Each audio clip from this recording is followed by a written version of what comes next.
Race riots were set off in almost every major American city. Riots broke out in Detroit, Cleveland, Houston, and Newark. The nonviolent passive resistance method of protest was no longer seen as effective. The Christian philosophy of turn the other cheek had been replaced with the Black Power mantra. The Newark riots started on July 12, 1967. Cab driver John Smith was taken into police custody after a traffic stop and was savagely beaten by Newark cops. Fed up with the constant police brutality, Newark residents took to the streets in protest. Angry protesters exchanged gunfire with police officers. They looted and they burned down stores.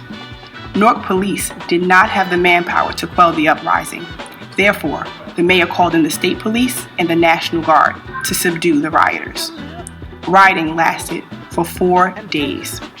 The Newark riots resulted in 750 people being injured, 1,000 being jailed, $10 million in property damage, and 26 deaths.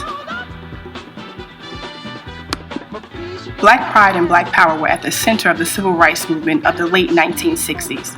Despite the passage of the Voting Rights Act and the Civil Rights Act of 1964, African Americans were still being brutalized by police officers. African Americans still lived in the worst possible neighborhoods with little access to resources. African Americans received the worst education, held the lowest jobs, and the poorest health care that this nation had to offer. In response to these societal ills, specifically police brutality, Bobby Seale and Huey P. Newton formed the Black Panther Party for Self-Defense. The Black Panther Party adhered to a more militant stance to protect the African American community. The Panthers armed themselves to protect the community from racist cops who took every opportunity to use aggression against Black people. The Panthers were the lifeblood of the Black Power movement. They founded schools that taught African Americans their true history. They provided free breakfast programs for children. They distributed free groceries to the community and offered free health screenings.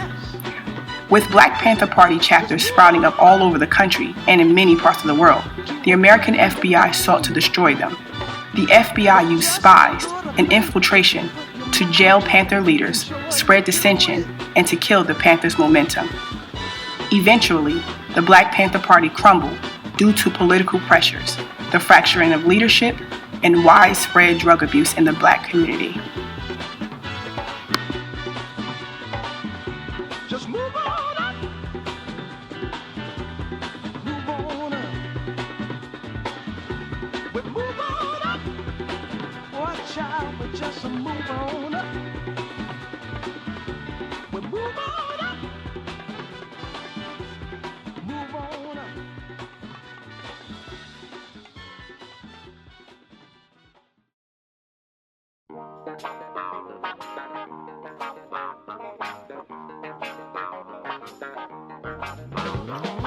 African Americans had made major political gains in the 1970s. Shirley Chisholm was the first African American woman elected to the United States Congress. Additionally, Maynard Jackson Jr. became the first Black mayor of a major metropolitan city. Towards the mid to late 70s, African Americans no longer solely fought a war against inequality.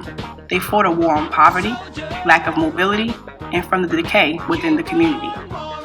Despite the advances in politics, the African American community was in a dismal state. Many cities had suffered substantial losses during the riots. White city dwellers took flight to the suburbs, and businesses that were destroyed during the riots packed up and moved on, instead of rebuilding and revitalizing the community. Additionally, large factories that employed thousands of African Americans across the nation had closed and outsourced jobs outside of America because foreign workers were cheaper to employ. Thus, unemployment and lack of resources in the African American community set the stage for an even bigger threat to the preservation of our communities.